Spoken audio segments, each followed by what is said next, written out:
So first... Absolutely. And I was like... Let's dig it all up. Oh, no. True. You'll never guess. So, sidebar. Yes. And also, I feel like I shouldn't have to remember everything. I know. Actually, I have to talk about this. 3, 2, 1. Hi, everyone. I'm Meredith, and this is also podcast. Alicia is out for this episode, but I've got a very special guest here to talk about Love Island UK Series 13. Before we jump into it, please don't forget to rate, review, subscribe, all of the things. Information is in the description. Let's jump into it. Welcome back to the podcast, Keagan. So excited to talk Love Island with you. Hello, I'm back. Did you miss me? Because I missed you. I love it. We're headed to the UK to dive into Series 13 of Love Island UK. A bit delayed, but I feel like back-to-back Love Island US to UK seasons are chaotic. And so it's just living on an island for months and months and months. Totally. And I feel like my problem is I was in denial about the US season for so long. I was like, US is so good, US is so good. And I didn't want to admit that it was bad. So because of that, I put off UK for so long. And then when I popped in, I was like, oh, it actually is. You're like, oh, I can tell it's US isn't there whenever you're seeing UK in action. Yeah, and I feel like with the UK, I need to warm up to the accents. I don't always know what's going on right away. True. And it just is a bit of a culture shock for me. But when I get in it, I'm in it.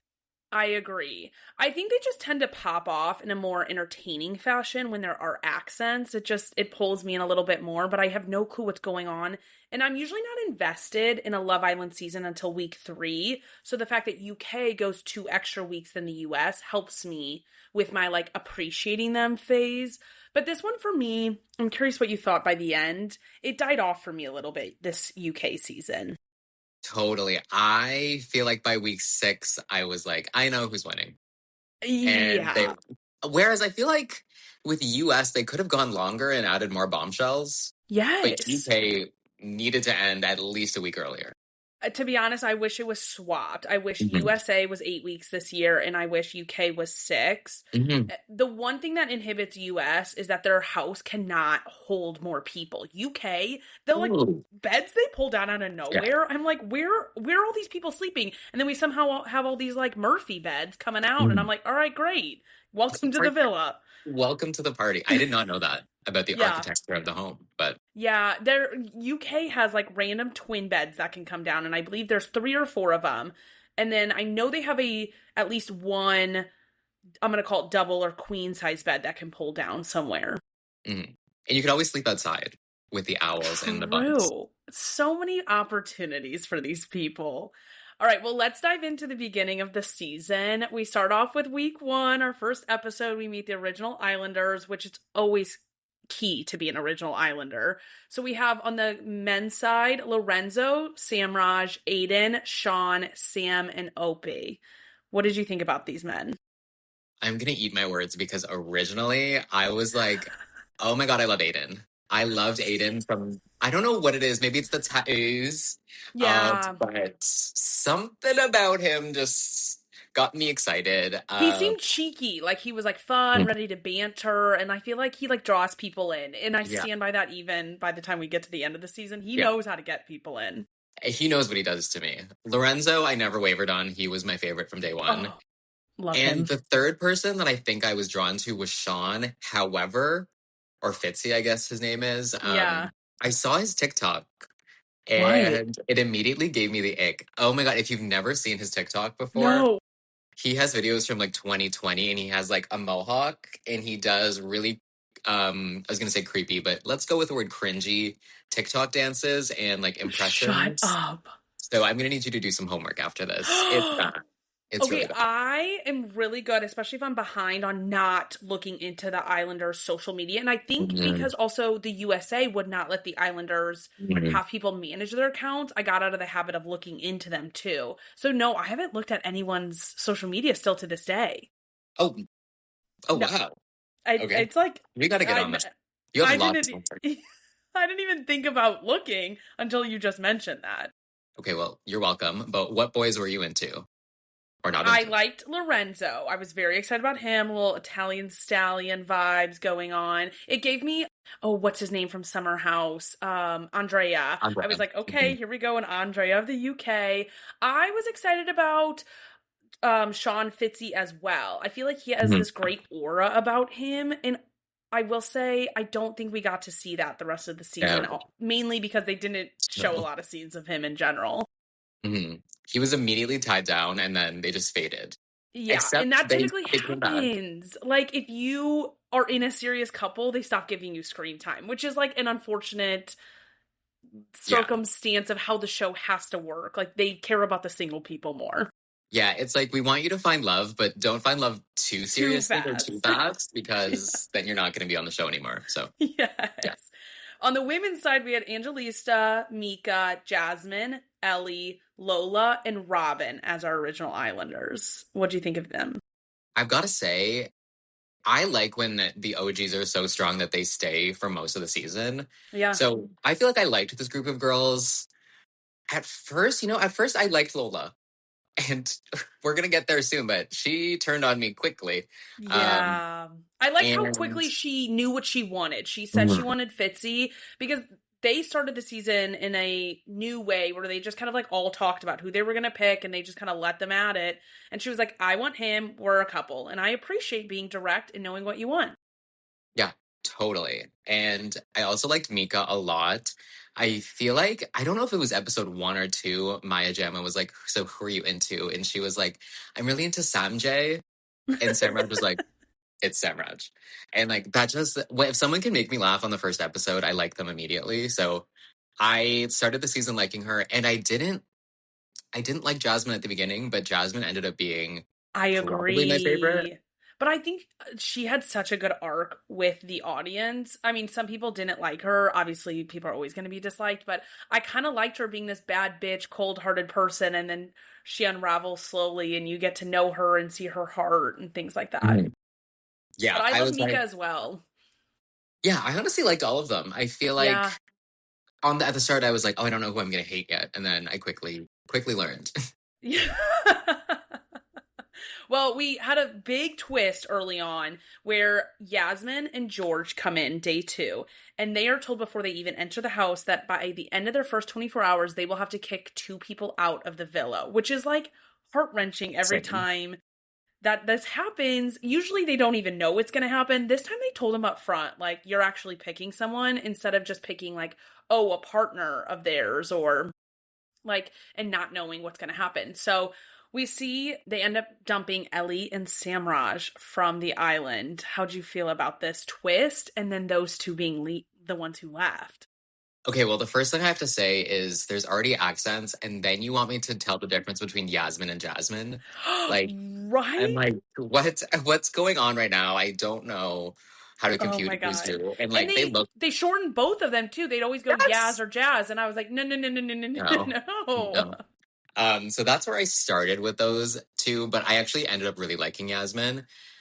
Mm-hmm. I had a sneaking suspicion that they weren't going to kick people off that early. I feel like I've Yeah. watched enough reality TV to know, like, we're going to give them another chance. And I really like that they gave them another chance because I always liked Ellie, Yeah. and until the end, she was one of my favorites. I knew she had heart in her. I didn't care for Sam Raj too much, but Ellie, I at least, I was agree. like, I was way more concerned about Ellie. Like, I really liked her. I loved that Scottish accent. She just has spice to her. Is a really charismatic on the screen. So I was like, wow, if they kick her off, like, this is going downhill fast. fast. And she ended up being like the breakout star of the season, other than Lorenzo. 100%. Especially when, so they go to the hideaway and then they end up going on dates and we meet Keagan and Priya are the new bombshells and they enter the villa, all 4 of them. And Ellie with her fucking purse with nothing in it was a star from the get-go. I love that goddamn purse. I love it. Like I'm a killer for a prop. That's why I love Real Housewives of Atlanta. Any kind Yeah, of prop that we could bring out, bring it. I love it. that's very true. And I love when she like walks in and she's like, I'm back. Like anybody who's like, bitches, you thought you were done with me? Here we go. And wasn't the twist that they had to match with Priya and Cav, Yes. or else they weren't coming back? Yeah, they did a recoupling I think it was like one day later. And if Cav and Priya did not pick Samraj and Ellie, those two were going home. And so if they picked other people, like, it's fine, everybody else is fine. So then that adds an immense amount of guilt to these new bombshells who are already on an uphill battle. Like, when you're not an OG, it is tough to be a bombshell. I'm like, of course they're going to pick them. Like, nobody wants to actually be the reason somebody has to go home. Yeah, totally. And they're also like, okay, like, am I going to make a million enemies right now? Everyone's already friends. Like, what do I do? I also don't want to be the bad guy on day one. 100%.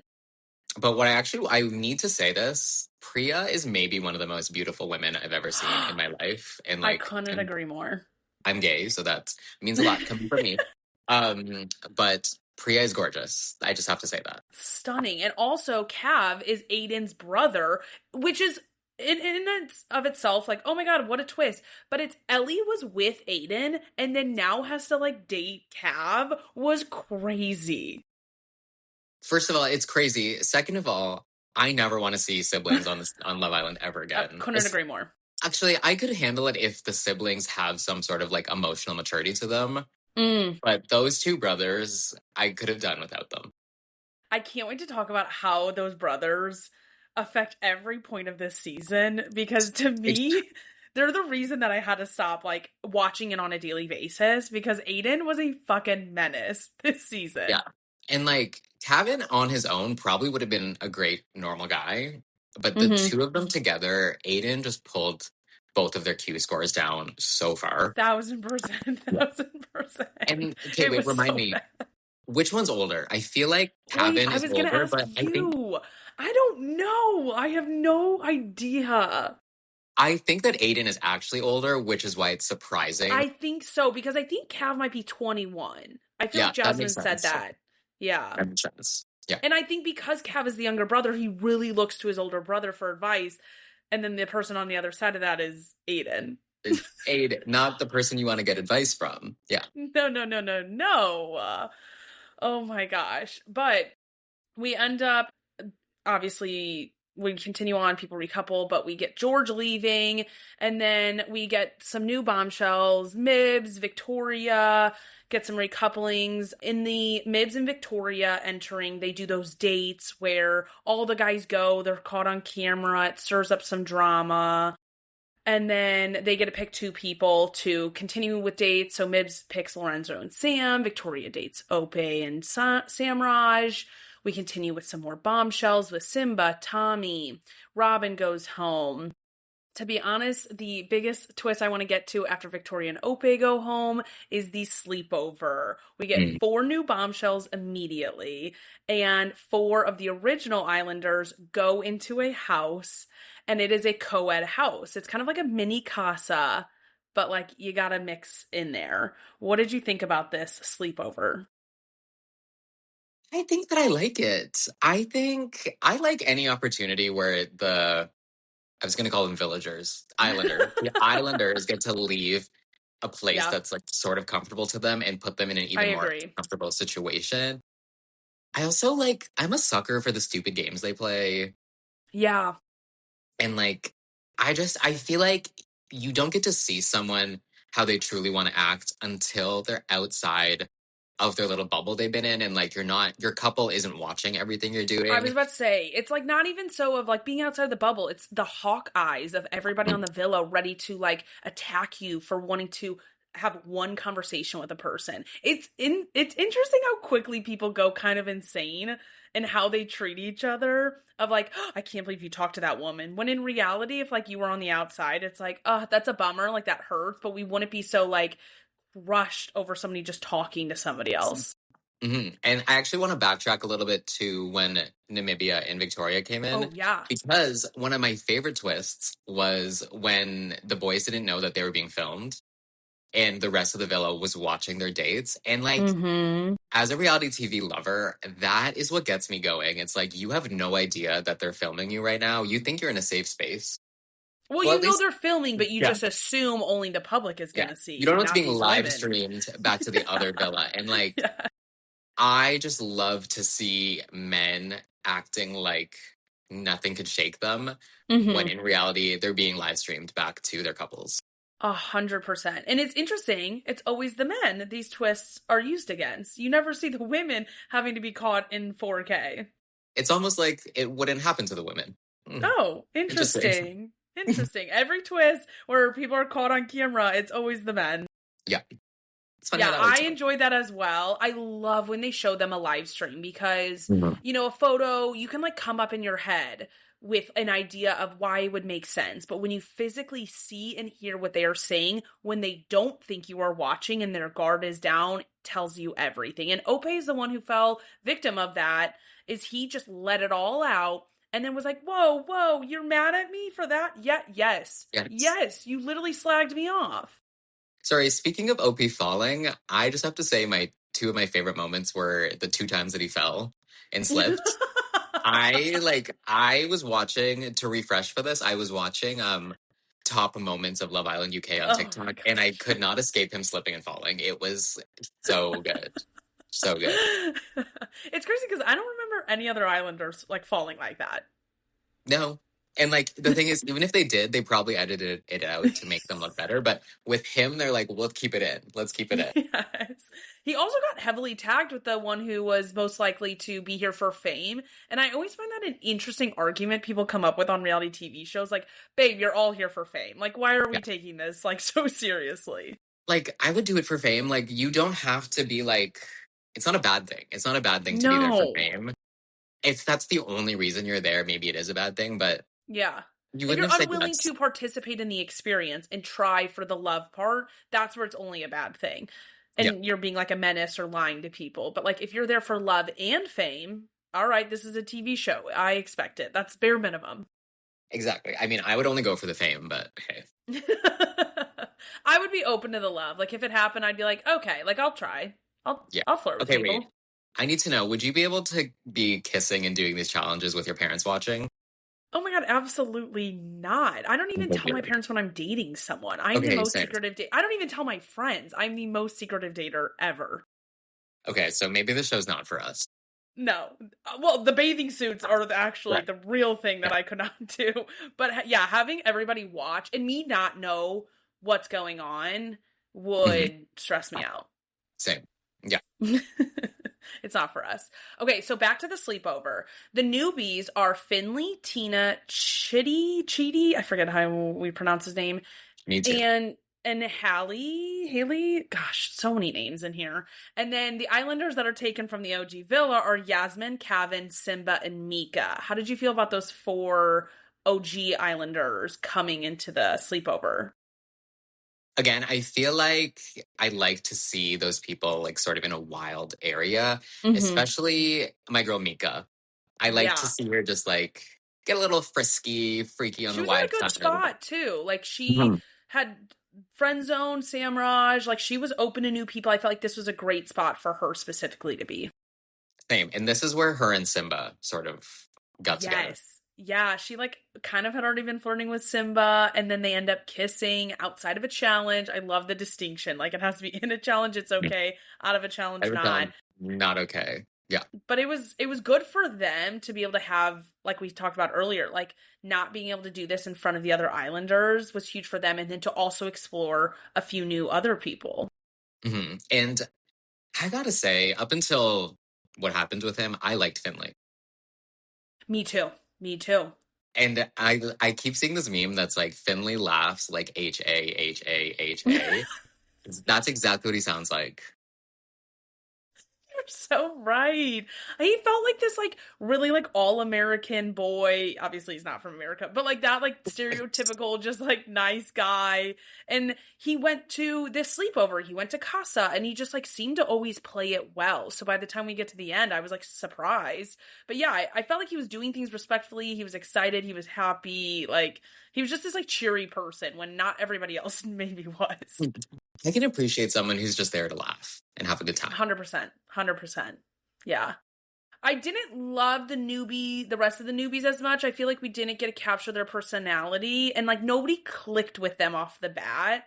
That made it like, oh, I'm rooting for this grouping. Like of all these 8 people, like nobody really got together. So they all go back to the villa and I'm like, here's 4 more random people. I'm going to be honest, I don't remember any of them other than Finley. Only Finley. Yeah. Yeah. I remember Tina because they kept calling her the Pocket Rocket. Oh, and yeah, I remember Tina. She was technically paired with Keagan and then went to Aiden. So every time somebody went between the brothers, I was like, weird family dynamics. I can't do this. Like, no, thank you. Yeah, no thanks. Also, but I feel like they liked it. They liked it. Oh, you were with my brother? Oh Come here. my God. Ew. You're so right. They only went after the same people. Mm-hmm. Well, they have the same type. True. Well, during this time, we have Yasmin and Aiden trying to like work it out and going back and forth, but Aiden kept calling Yasmin Ellie. What did you think about their pairing? Okay, first of all, that was one I knew it was downhill for Aiden, and he could not recover because not only did he do it once, he did it twice, maybe even 3 times. I know for sure twice. And the first time he did it, he was like, "Oh no, I didn't say that. I didn't call you Ellie." I know. And it's like, bro, you're on camera. Also, like, just apologize. I feel like if he was like, "I'm so sorry, like, I don't mean to," it just like, unfortunately, like, came out, would play a lot better, but he always denied it. Yeah. And like, you know what? I can get how they maybe look alike if I took my glasses off, but they don't really look alike. They're just blonde. No. You just like both of them, and that's okay. And like, just own up to it. Like, we're not that serious. I'm still into Ellie. She shut me down. Yeah, totally. I feel like I did like them as a couple, though, I'll be honest. I did too. If Aiden could have been a better person and partner, I think they could have ran the entire season, and I think they would have won. Because this was when Yasmin was between Aiden and Lorenzo, correct? She started talking to Lorenzo by the second Ellie drop, yeah. Okay. I never saw Yasmin and Lorenzo as a couple. Me neither. I saw her with Aiden way more than Lorenzo, but I think she didn't like how Aiden was moving, so she wanted something else, and you just like cling on. Like, I think they are good friends, and like that works, but she just wanted to get away from Aiden, let's be honest. Sure, and who wouldn't? Yeah, to be honest, if I need to get away from Aiden and I have to seek comfort in the arms of a beautiful Italian man, I will do the same. So hard. Yeah, it's such a hard life you would live. Yeah. Well, as we go on, we have Mibs and Sam being dumped from the island, and then Chitty and Hallie are also dumped. Then the final dumping during that week 3, Ellie and Lorenzo actually have to choose someone, and they choose Tina and Tommy, which was very difficult for Lorenzo because he was like, loved Tommy, but first like OG to really go outside of Robin, but like the one who had been there for a while. I love when shows like this turn into Survivor a little bit, or like Big Brother, and they're like, now you need to send people home. I don't want the public. I will say, I think the public vote could have been more prominent this season. I feel like we went many weeks without the public voting. I agree. And I think if the public got to vote more, Fitzy and Lola would not have made it very far. Same with Mika and Samraj. Like, I think, totally. Like, they constantly were trying to, the public, getting their least favorite people out, but it just never was, it kept backfiring in how the production set it up this season. Yeah, totally. But I will say, I love to see the Islanders have to send one of their own home, because I feel like it really shows their emotion, but also like, are they strategically thinking, or are they playing just for their friends? I always wonder that too. And I actually prefer it when they force 2 people, favorite guy, favorite girl, to pick someone rather than a like group vote. Same. I think it gives more drama. You get like a direct thing rather than this like lamenting of, we don't want to do this. We know you don't want to vote someone out. Like, of course you would rather sit in a free house with 20 of your friends hanging out, but like, we got to keep it moving, people. Yeah, and that way you get one common enemy versus like, oh, well, we all made the decision as a group, so you can't really be mad at anyone. Yeah. But it's like, actually, Lorenzo, you made that decision. But at the same time, you know that the public is obsessed with these people, so to be honest, as an Islander, you can't really be upset with those people. Yeah, okay, see, these are the things that would be running through my head. I'd be like, everyone likes Lorenzo, but I'm mad at Lorenzo's decision. What do? I have to be Lorenzo's friend. I know. Or like, how do I get to Lorenzo's position? Because I'm sure there's an edit and a million different worlds where like majority of the people could be the favorite if you're edited correctly, if your scenes are shown. There's so much of this show on the cutting room floor. It is crazy like what we missed out on, and like how do we get to our favorites? It's like we're being spoon-fed certain people. Yeah, this is why I have to look at these shows not with the same lens that I watch like Survivor and Big Brother, because they choose what to put on air. Yeah. And you can normally tell during the edit who's going to win or who's going to make it pretty far. But I like that during Love Island, at least it's live and they can't really edit it to favor someone. They can, but if the public likes someone in real time, they're not just re-editing a season's worth of that episodes. specific episode. It's like they're going to go with the drama and what's interesting to watch, and you're going to form your opinion and reactions off of that based on like a fight that happened. But like they're always going to go with the conflict couples and things like that rather than, oh, Ellie's the favorite. We honestly didn't even see that much of Ellie this season, but people loved her because the minute you did see her, people were like fawning over it. I think it was, I don't know what the psychological phenomenon is, but because I knew that everyone liked her, I started to like her more. Yeah. And like, I do totally like get her, that. but I didn't think I loved her until I realized, oh, everyone loves her. Okay, I love her. I think that she, despite minimal screen time, had a huge impact with that screen time. Like everything she said, people like was an iconic line. It's kind of like a housewife quote of sorts. Whereas some other people were either naggy or having problems, or like you just see more of them, so then you tend to dislike them. And I loved her accent. I loved her accent, especially when she said like fucking dick. Like amazing. What, she's Scottish? It's Scottish. Yeah, she's Scottish. Yeah. Love it. Okay, so we get to the point where it is Casa Amor, but right before Casa Amor, Cav and Jasmine are in a very rocky spot, and Cav cannot get over Jasmine and Lorenzo's friendship in this whole like affair situation that's going on. What did you think about Jasmine and Lorenzo's friendship? Okay, this is where I come out as a Jazz Renzo truther, because there is still endgame for me, and regardless of what's happening, who won, I don't care. In 10 years' time, they're going to be together. And when they are, we're going to clip this podcast and I'm going to say I predicted the future, because those two are meant to be together and you can't tell me otherwise. So I agree with you. I think they are more suited for each other than the partners that they had. I think the partners that they had were fine and great. Like they worked for them. But I think Jasmine put up a wall with Lorenzo because he was kind of a dick to her at the beginning. And she, out of like self-respect, was like, absolutely not, I'm not dealing with this. And then they became great friends, but it was too late into the Cav Jasmine cycle for Lorenzo to break through. yeah, and I feel like Lorenzo needs a girl that's a little spicy, that's like knows what she wants, says what she wants, and like I feel like Lorenzo just wasn't used to handling that in the moment, and he didn't have the environment to thrive with that kind of a woman. But I think in the real world he could. And I'm still hoping that it's going to happen.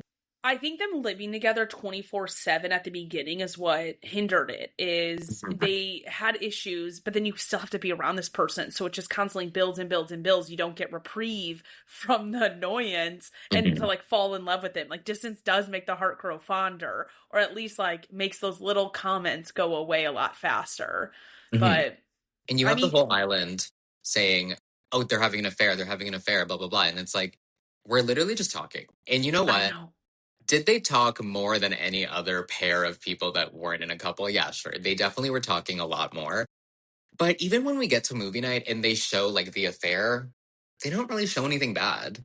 No, I know. That's what's crazy is like the Islanders being upset by what was shown in those clips is crazy to me because I'm like, nothing was that crazy in the clips. It's the fact that they just have insane friend chemistry and they just vibe so well and they constantly pull each other. Like I would be more mad that you're constantly pulling her, not at what you're saying. Well, if they were saying inappropriate stuff, absolutely. But Cav would always get hung up on a joke. And I'm like, that was clearly a joke. You got to be able to move on. Or like back yourself that she wants you and chose you. Yeah, like make Love Island lighthearted again. Like it's not that serious. Why can't people friendly flirt? I love like bantering with people and not wanting to sleep with them. Exactly. They do want to sleep with each other, but like we got to give people the benefit of the doubt. And you gotta, for Cav's sake, he's the one who destroyed him and Jasmine, in my opinion. Plus Aiden. But like the brother side of the fence is what tore that down and got them to the break that Jasmine and Cav are on by the time Casa Amor comes around. Yeah. Anything that one of the brothers does, the other brother had an impact into. And like they took each other down. But to be honest, actually, I think Aiden did more destruction to Cav's relationship than Cav did, because Aiden was literally in Cav's ear all the time with anything anti-Jazz up until the very end. Yeah. That's true. I feel like, I guess because Aiden destroys his own ship, like he takes his own ship down with him. I guess Cavan's ship sinking, I don't always equate it to Aiden influencing him so much. Oh, But I now did. that I think about it, I'm like, okay, yeah, it was totally the brother. I think Cav had insecurities, and he would come to the guys and Aiden and share them. And Aiden would be in his ear and validating those insecurities, but also like making them bigger. Whereas the other guys would sometimes play devil's advocate, give Jazz a side, or like be like, I hear you, that is frustrating, but like it's not as big as you think it is. It's not as bad. Like the Lorenzo Jazz thing. A lot of the other guys would be like, they are just friends. Like that is just who they are. But Aiden would be like, no, there's something there. Yeah, okay, maybe he is the older brother, because that's very older brother energy. Yeah. Yeah. Totally. But we go into Casa Amor, and everybody's exploring, typical Casa. The guys hit the ground running, immediately ready to like ditch their couples. The girls take a little bit like more time to warm up. We did get a whole postcard, like photo challenge type of thing, which this was diabolical, having the Casa girls take photos of the OG Villa guys to match descriptions. Now, I don't have really any of them, but in the photos, I remember we get Cav making out with Charlene, Simba being really flirty. I was shocked they did not get his kiss on camera. Mm-hmm. Basically, every boy doing shit, clearly ready to move on. And the girls are freaking out, as they should. Can I say, this is my favorite twist of the season, or a little like game. Mm-hmm. I love this. I need them to bring it back every year. I get rid of all those stupid food challenges and give me this. Right. Because I was obsessed. I also like any challenge that doesn't give everyone all the information, but gives them just a little bit. So then their own minds start to spiral a little bit. I agree. And that maybe makes me a sick person in the head, but I like to see them like not know the full story and try to figure out what the story is. I agree. I think they need to switch it up always in how they give this information, because the guys will get too ahead of it. But I'm thinking like, give a little confession booth or a photo booth to UK next year where the girls and the guys go in. Or if it's a confessional booth, the girls get a like take 30-minute second clips of the Casa girls like saying what's going on and spilling the tea, and then like the OG girls can go in and listen. And there's just so many ways to do this where you share just a little bit of information, because let's be honest, like the Casa girls want the OG girls to turn as well, because then if they get to come back with the OG guys, it makes their life a lot easier in sticking around in the villa. They want to participate in this. Yeah, and I want to say I loved these Casa girls.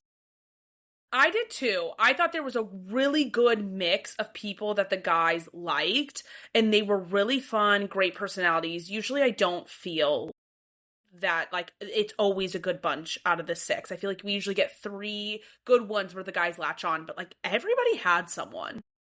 Yeah, everyone had someone, and like the bombshells wanted to bombshell. I do feel like there is a difference between an OG girl and a bombshell. Mm-hmm. And it comes up a little bit later with Julia. But these are girls that go in, they have a mission. There's these guys that are in couples, and your job is to literally act like a bombshell and explode the relationship.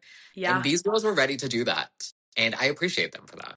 And I think they hyped each other up and the guys up in a great way, where like they were sitting in trios, and they'd be like, one girl would be like, yeah, I want to kiss you. And the other girl would be like, yeah, do it right now. Like they were like egging them on. They were being the Aidens of Casa. Yeah. Like they were like, do it all. But when a girl does it, it's okay. And 100%. You know what? Listen, I will never be upset at a bombshell attempting to get into a couple. I hate when Islanders get so upset at a bombshell doing their literal job. Yeah. At Lola. Yes. I need to say, of these girls, Mara is going to come back for Love Island All Stars. I'm predicting it now. She better. I loved her, and I was so sad because she was probably one of my favorite in the Casa girls. She had so much personality. I loved how she put Simba in his place constantly. Oh Like my God. everything about her. When she said to Simba, "What did you do this morning?" And he's like, "Oh, I made breakfast for Angelista." Okay, but who are you in a couple with? And she just soft parented him for 20 minutes on that couch. I loved it. I I loved it. loved it. Yeah, there was a lot of bringing back from Casa, which is this is the beauty of UK. We can flex up because we have all those beds to bring down. Mm-hmm. Julia came back with Lorenzo. Tommy Stagg came back with Yasmin. Martha came back with Aiden. Charlene with Kevin. And Mara with Simba. Now, when the guys came back, they could hear the high heels walking of the guy. Or the guys came first. They waited. And then the girl, if they did bring someone, came. That is kind of mean to do because you just know these girls are already raging. And they have this false hope of, okay, he came back. Did he come back alone? And then the mic drop, no, he didn't. I feel like shifts the blame to the woman walking out. And that's tough. Totally, totally. And like, as a viewer, though, part of me was like, "Oh my God, is someone coming? Are they alone? Is someone coming?" But True. after the first one, I was like, "Okay, I'm sick of it. I'm sick of That's it." true. It is for the viewer. It was a good viewing experience, but Alicia and I talked that in the USA, like these women come back with the men and you immediately have yelling at you. Like, no wonder the women get defensive. They don't know why they're yelling, what's going on. And so it's made me like feel more for the Casa girls physically walking into a villa because you're like coming truly into somebody else's space, taking someone's man, and then you got all these mad people at you. It's like, I just did my job. Like, stop. And that's what we get. I'm TT. I'm TT. Correct. I wish we got that. I feel like this version makes it 10 times worse. And so, like, when you do get yelling, like, it's immediately when the girl walks out. So it feels like it's truly to just the girl, and she has to now walk through fire to get into this villa. Yeah, and that brings me to why the brothers really grinded my gears. Because when Kevin comes in with, is it Charlene or Martha? I already forget. Charlene. Kevin comes in with Charlene. Kevin comes in with Charlene, and obviously Jasmine's upset. And all of a sudden, why is little Aiden over here in the corner being like, "Don't ask him, don't talk to him right now, don't ask him all these questions." And then Maya Jama pops in and is like, "Aiden, hold up. Just stop talking. Aiden, let them talk." Yes. She's allowed to ask him questions. She's allowed to ask if they kissed outside of challenges. Sit over there, you little boy. Even though you're the older brother, sit over there and shut the fuck up. It was weird how many conversations Aiden would be like actually a part of or chiming in. Where it's like, Aiden, this isn't your couple. Like, you have more of a stake in Kevin's couple than your own. It's true. It's true. And I like any moment where the host gets involved. And the host is almost always picking the girl side. And so I love it even more. Yeah, because to be honest, even if, like, let's say these girls are the meanest girls alive, we want the drama for the TV show. Aiden, you're inhibiting that. Shut the fuck up. Like, we have a job to do here. And you're ruining everything. Yeah. As he does the whole season. Yes. I can't wait to tell you who he reminds me of at the end of this. So, okay, with these couples, did you like Julia and Lorenzo? First of all, is it Yulia or Julia? Because it's even technically Lorenzo doesn't say Yulia. Okay, but he kind of does it out of spite, which is kind of mean. I think it actually is Yulia, so I'm happy to go with Yulia. Too. Okay, let's go with Yulia. Do you like Yulia and Lorenzo?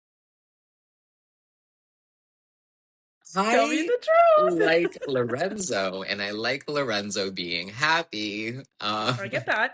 However, is he truly happy? I don't know. I will say his type, he said his type was a blonde supermodel. Mm-hmm. And she is. Julia is a blonde supermodel. When they walked in to that recoupling and they're wearing, I think she's wearing like a skin tight black dress. They looked like they were walking into the Met Gala or something. They looked so hot. And they're a very hot couple. Yeah. However, I don't think that he gives Yulia what she needs. I think they didn't get a lot of screen time, so I'm like, the jury's still out. I have seen some like postseason press and I'm not satisfied, but while watching it, I was like, I just haven't seen them have many talks, so it's hard. And sometimes I wonder if it's the language barrier of her being Polish and her like talking slower, things like that. Like it's just not like to an audience interesting to watch. Like she's not an Ellie who's popping off and all of this stuff in that way. Yeah, we saw all of their like funny conversations, but I don't think we ever saw like much lovey-dovey stuff from them. I agree. And I also don't think she is that way. And so that's tough because that like visually is hard to watch on a TV show, people falling in love who aren't like swooning over each other. Yeah. And what is this about Lorenzo doesn't make people coffee in the morning? Okay, wait. Can we talk about that? Because between US, UK, I feel like the rules of the house are different. And listen, every season I'm sure comes up with their own rules. But in UK, it's like they make breakfast for, or I don't think they do anything anymore for people. It doesn't seem like they do breakfast for people. They do coffee and tea. Lorenzo doesn't. In USA, you have to do it all. And I appreciate that. You better fucking make me breakfast. I have to put a whole beat on. Like, Yeah, the getting ready. You can make me breakfast. You can fry me up some eggs. Yeah, totally. I don't quite know what the situation is in the UK, but yeah, my idea of like you wake up, the girls need to get ready, which means that the men need to go to the kitchen. Men belong in the kitchen. Men belong in the kitchen at always, but especially Love Island. Especially Love Island. Make me my eggs, make me my coffee, make me my pancakes, and do it every day. All the time in the world. They literally roll out of the bed, have a shower, maybe even. They probably don't. No. And then go straight to the kitchen. And that's it. That's all you have. And you're all doing it together. Like, I'm not asking you to specifically make me my eggs. Put one guy on eggs, one guy on bacon, one guy on coffees, one guy on tea. Like, make this a prep kitchen. It's not hard. It's, like, not hard at all. No. But it's crazy that despite it all, I still love Lorenzo, even though I know he would not be making me coffee in the morning. But okay, I'm okay with that. he did give her coffee, I think, like, one time. Yeah. And it was an ad. It was like clearly an ad, which I think is so funny that Love Island probably went to him and was like, "You're gonna give her coffee. They probably made it. Like, make it a thing. People will love it, and people will tune into this ad because they're obsessed with you." Yeah, and I'm obsessed with him, so I get it. No, I think that's an amazing way for Love Island to like make the money in ads. Is like that's where you use the audience data to your advantage. Is Lorenzo's beloved. Make it happen. Make it happen. Give me more Lorenzo. And that's what they did. Couldn't agree more. Okay, going off the Casa couples. Tommy Stagg and Yasmin. How'd you feel about them? Why are there two Tommies now? I know that he left. The other one left. But two Tommies, come on. My brain can only handle so much. I know. On the subtitles, because I'm a big subtitles girly, especially with accents, it always just said Stagg. And I was like, I appreciate that the original one just gets to keep their name. And they always have to give this secondary person a new name. Yeah. I mean, I didn't mind them. They didn't knock my socks off. And I was never like rooting for them, but I didn't have anything against them. They were like very neutral for me. I agree. Like in the same way we didn't get like Lorenzo and Yulia. We didn't get anything really with secondary Tommy and Yasmin. But I felt like we got to know Yulia way more than secondary Tommy. Yeah. Like, who is this man? Secondary Tommy. I kept seeing him and I was like, oh, that man does exist. But I don't think I saw him speak 10 words. It's another blonde white man. Come on. Facts. Okay, then we get Martha and Aiden. How did we feel about Aiden being in a new couple? I just don't feel about Aiden. But I liked Martha. I feel like Martha deserved better. Yeah. And I think that's all I have to say about that. Like, I honestly don't remember much about them as a couple either, other than them coming back to the villa and him ignoring her. 1000%. Why does that always happen? I understand the, like, big drama couples, like, why you tend to then ignore the other woman because you're, like, trying to win back your OG. But the, like, Aiden, you have nobody else here. You were in a friendship couple with Priya right before this. That meant nothing to you. And, like, this girl also means nothing to you, so what's going on? Yeah, 100%.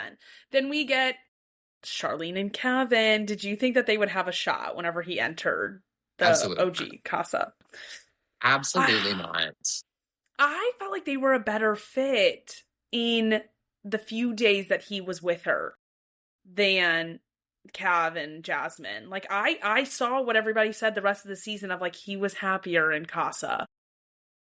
I kind of agree with that, but I think that Jasmine. See, I'm already confusing them. Jasmine has this sort of like, I can't even put into words the charm that she has, and she's this kind of woman that you want to to want like you. her. You want to want her. You want her to like you. You want her to be your partner, even though she is a little volatile, she's a little spicy, and most men can't handle that, as she should be. And most men, especially 21-year-old men, can't handle that. I think that's what it was. Is like, Cav, you don't deserve this bad bitch. You fumbled it. You are so insecure. This isn't for you, and that's okay. Not everybody can handle a bad bitch. Like, no diss to Charlene. I think she is amazing, gorgeous. I just think that they played on the same level where, like, he didn't feel insecure with Charlene, whereas his insecurities were present the entire season with Jasmine. Totally. And was this when... No, I was about to be wrong. I was going to say, is this when Julia goes up to her and says, you need to explore more things with Charlene? Because Charlene and Julia were best friends? Am I making this up? No, this is later. I think you're thinking of when Julia goes up to Aiden and says he needs to explore with Ellie. Yes. Okay. The brothers, everyone's just confusing to me. Between the Jasmine brothers, there's 800 of them and a bunch of white boys, which are not helpful. Okay, last couple is Mara and Simba come back.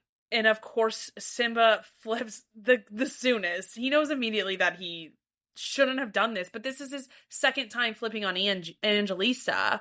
And it's like, oh God. It's like, oh God. It's also... I mean, I get it. Mara is stunning. Everything. Yep. I also want to date Mara. I love a woman who is just knows what she wants. She's not afraid to get it. And she's not afraid to tell you off when you do her wrong. Yeah. Which she did. She was like, you exhaust me. And it's true. Watching it through the screen, he was exhausting me. I knew he was going to flip. I'm not Team Simba. I still don't like him.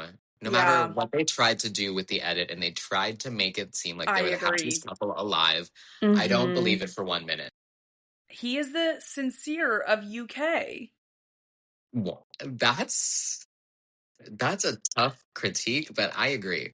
I mean, he wasn't as manipulative with his words, but he pursued everything that Sincere did. Sincere is worse than Simba, in my opinion, because I do believe Simba is remorseful for it, but I think he would do it again in a heartbeat. Like, I think he's like, this is my journey, this is whatever, and whatever destruction I leave in my wake is just the journey. And, like, that's crazy to do if you love someone. Yeah, and what did he say? God told me that I'm in love to love you or something. Yes. Something about God. He put God into it. Yes, he absolutely did. He told Angelisa that, like, God sent her for him, or he knew. But that was before Casa. So then he hooks up with Mara. He like made out with the other woman too. I forget what her name was, but he made out with 2 people in Casa. Like, he wanted to explore it to its fullest. And you know what? I get it, but you can't say that you love her and that God sent her to you if that's how you're going to treat a woman. Totally. It's just like empty words. Absolutely. I want to have my cake and eat it too at its finest. True. Well, we move on, and post-Casa fallout is crazy because, Cav ignores Charlene, Simba ignores Mara, they get back with their OG couples. Charlene and Mara end up getting dumped after the recoupling post-Casa. We get 2 new bombshells, Ethan and Alicia, which I love UK for giving us bombshells after Casa. Because I always think there is time and space to always have somebody's head turn if your perfect match, perfect type comes in. And with UK, we still have 3 more weeks to go. So, like, there's still time to build a relationship. So they did breakfast dates. And the most noticeable ones were on Alicia's side is she had a date with Lorenzo, very flirty, but that is the Lorenzo charm, like, that he has with Jasmine. So it's hard to take it at face value. And then with Finley, and that was super flirty. And then he goes to the hideaway with Aiden, Alicia, and Finley, and they keep the flirtation going in the day after. And did Finley spin her around on the date? No, he didn't spin her. They were standing up and he said, give me a twirl. Like, let me see give the me whole a twirl. look. Ew, that's even worse. Give me a twirl. Oh, hate. I am shocked that the Islanders didn't get to watch these breakfast dates, because UK loves to do that. They love to put dates out there and, like, you get to watch, but you can't really hear. And so you're just, like, stewing at the top. But the other Islanders watched, so everybody else told Ellie about the, like, twirl, and Finley never told her. I feel like Finley, this is when he wants to explore now, which is weird that you're, like, now ready to explore things, and you've been in a couple for weeks. It's like, get your head straight. Like, do you like her or not? Clearly, no. Not that strongly. If you can, you're looking for a twirl. Yeah. He and Alicia, I think he should have just picked her. Like, he was clearly into her. And I don't want that for Ellie. Like, I loved Ellie. But I find it weird when it's like, oh, you clearly want this, but you're not going to, because I think the game part of it gets in people's head, where it's like, I've been in this couple for weeks. We've gone through Casa. Like, we have a good story now. Like, I'm risking it all for this girl. But in my mind, I'm like, I'd rather, I feel like, find the love of my life and, like, have a big impact and a big story than to actually win. Like, $50K isn't that much compared to the brand deals you could get if you have a true love story. Totally. And I think that everything that you do is risking your relationship and what you've built. Even if you're not, like, breaking the relationship to recouple, asking a girl for a twirl and kissing people outside of challenges and, like, all of these little things that you do still ruin either your reputation with the public or your actual relationship once they figure out what's happening. And you can't lie on Love Island. It always comes out. The truth always comes out. Because we get, especially in the UK, they give multiple receipt drops constantly. Like, there is so much time and space. And the minute you do want to hide something, they're like, oh, we're going to come up with a new challenge to give you more receipts. Like, they have found new ways outside of movie night to bring more. Yeah. They're like, oh, you did that? Let me make a challenge tomorrow that's going to tell everyone that you did that because you're lying. Absolutely. And we'll cover all of those receipt challenges at the end because I want to talk through them all, because I think they all kind of, like, mix and mingle with each other. But we get through that breakfast date, and then we do the snog, marry, pie, and at the end of that, we get a favorite couple voting, and it's Yulia and Lorenzo. Were you shocked by that vote? No. I think that Lorenzo pulls the weight for both of them. Yeah. And, like, Lorenzo was the people's prince. Everyone liked him. 100%. And I don't think she dragged him down by any means. Like, I think some couples, like, people loved one person in the couple, and then somebody else, everybody was like, no, I hate him enough to not vote for them. Whereas I think she was neutral. We didn't know her enough in a good way for them that people loved him so much that they would vote for them. Yeah, she was very neutral. And one of my favorite things is during that episode, she takes the pie and she walks towards Lola, and then she runs away and she's like, just kidding. Oh, yeah. So there is beef between Lola and Yulia, because Yulia said to Fitzy in Casa, like, why do you need a test? Fitzy was very big on needing a test throughout this experience, which I always find so weird when somebody's like, I need a test, I need one. And it's like, can you kind of, like, sort your feelings out without somebody else being collateral damage? Yeah, needing a test means that there's something to be tested.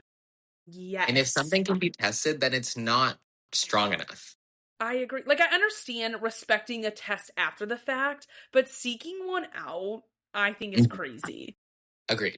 They get back to after Casa, and, like, that comes up, and Lola is pissed that Yuli even had a thought to question it, which I didn't understand why Lola was so pissed at this. I think she was misdirected, actually. I get why she's pissed. She should be pissed at Fitz for needing a test. But that woman loves to give that man any excuse in the book. Yeah, and all I have to say is Pogmahoin. Yes. Or whatever they said. Whatever is said, they are beefing hard. So at the end of the day, favorite couple gets voted, and there are some least favorite couples, and Lola and Fitzy are in the bottom, and they decide that they are gonna they're gonna go home anyways, and Lorenzo agrees, even though those are his besties. I do think that Lola said that because she didn't want Yulia to truly have a decision to actually send her home. But do you think that Lorenzo would have sent them home otherwise? No. That's why I'm shocked that they were send us home. Because who else was in the bottom? I don't even remember. Mika and Samraj, because they were always in the bottom. Oh, yeah. And there was one other couple, and I can't even remember. Okay, I do think Mika and Samraj probably would have gone home. I agree. I was send them home. Not because, I do think they like each other, and that's good and well. I think there's two different realities happening at the same time constantly in Love Island. Is real connections are happening. People have their own version inside, and that's great. And then the public's version is happening very separately because we're getting a crafted narrative. We're deciding who we like. And the public doesn't like them because of all the drama that happened with Priya and other stuff. So it's just send them home. It is just not worth it. They will figure it out on the outside. And I'll just be honest, I don't necessarily see the public rooting for two brown people as their favorite couple. I'll just be honest, especially the UK. Especially, yeah. So they were never going to win, even regardless. Yeah. But yeah. And she kept saying, it's only a 7-hour flight to Barbados. 7 hours is long, first of all. I'm not getting on that flight. Can we talk about them? Because okay, they obviously pissed off Priya in the act of getting together. And that was all wrong. But to be honest, I can understand that because I'm going to be selfish in my own feelings. And I am going to be quiet in this villa about my own feelings until I really know. So I understand them hiding some stuff. But it's the way they talked about her and other people. To me, Mika loved to say things behind people's back, but be really nice to people's faces and act. And I think she genuinely wants to be nice, but I don't think she accepts in her own head that she is a mean girl at times. I'm a bitch. I'll say it all the time. I am so mean. But I think if you said to Mika, you're mean, she'd be I'm not. And I think it's her delivery. The way that she speaks is very hey girl. Yeah. And she wants to make everything good. And she wants to people please and make everything perfect. But she does not please people. No. And neither does that behind the scenes, she doesn't care to. Yeah. They're ruthless in their comments behind the scenes. And then they won't own it. Totally. And if somebody that I was with told someone else, oh yeah, they gave me the ick. Okay, it's I don't want to speak to you ever again. Do not call me don't call me the ick. Don't tell me I gave you the ick. Yeah. And then don't laugh about it. They laughed about it. That is, I understand. Listen, you got the ick, fine, laugh with your boys about it. But yeah, telling it to another girl's face, Mika not going back to Priya and being hey, he's not interested. Just save yourself the heartache. We are gonna. They made Priya look dumb. And then them laughing about it, it's 3 levels. It just becomes cruel at that point.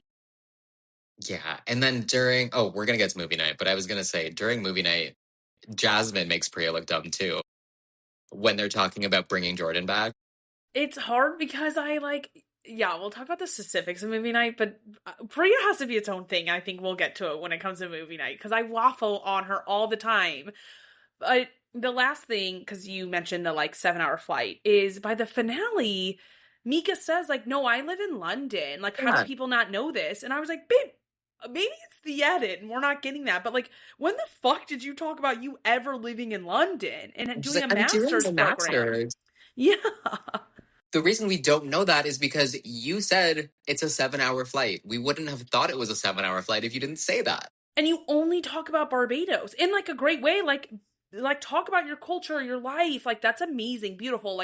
I loved having her from Barbados. I loved hearing about her life, but I never heard about London. And so then it makes me wonder, is it the edit or is it you? And I have to think it's kind of both. If there's enough footage of you talking about the 7-hour flight to Barbados, like how you guys will make this work, long distance is nothing, is all they would always say is distance doesn't matter. But then by the end, it's like, oh no, we both live in London. It's like, okay, let's stop rewriting the narrative here. Yeah, totally. And like, yeah, distance does matter, actually. It does. I agree with them a little bit on the like principle of like that isn't compatibility. However, when we are voting for things, it is like in the holistic sense, would you ever work out when we talk about compatibility? Yeah, it's one of those obstacles that will always be there. Correct. If you do live a 7-hour flight away, which apparently they don't, but if they do. Do you? Like, yeah. You're the one who talked about it.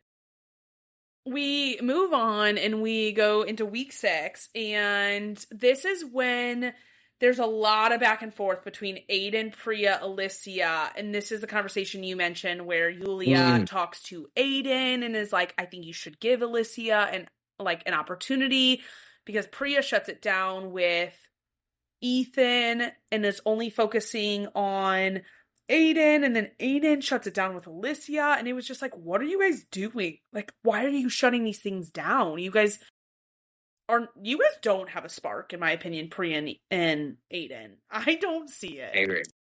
And in that moment, Julia was giving like Real Housewives. It was giving Tamra Judge, Kenya Moore. The way that she was an agent of chaos, and she in public said, you should keep talking to Alicia. She really likes you. And Priya is 3 steps away. That is some Bravo type shit, and I loved it. But something I loved is she did not actually like say like Priya's not your girl. Like she didn't ever dog on Priya. But Priya came out of the gate and was like, you're talking about me, you're saying bad things about me. And I was like, actually she's not. She's not for you, but she's not against you. I mean, she's not helping you, but like, yeah, but like what you think she's doing, she's not doing. She's actually doing something way worse. Yeah, it's still bad. Yeah, totally. Yeah. But yeah, I just think it's unfortunate for late bombshells. It's really hard to do, really hard to be one. I don't ever expect them to really pair up, but I do expect them to cause chaos in couples that are existing. But when it came to Priya and Aiden, I was like, I actually think you guys are better matched with these bombshells, like Alicia and Aiden, Priya with Ethan. I really liked Priya and Ethan, and I felt so bad for him by the end of it, and I wanted better for him. Me too. Because Priya preached that she wanted somebody to come in, all for her, all for her, all for her. And, oh, you know what? I didn't include that. Priya did bring somebody back, that guy Jordan. Because to me, he was a blip on the radar. But that does exist later. She wanted somebody who was all for her, but every time somebody was all for her, quote unquote, even if it like could be a little fake, I believed it more than all the people she ended up picking. Is she would choose somebody who was not into her. And I kind of feel like she has this like victim complex of like, I think people were mean to her. Absolutely. But I think she also sought every opportunity to be the victim in every single experience in that villa.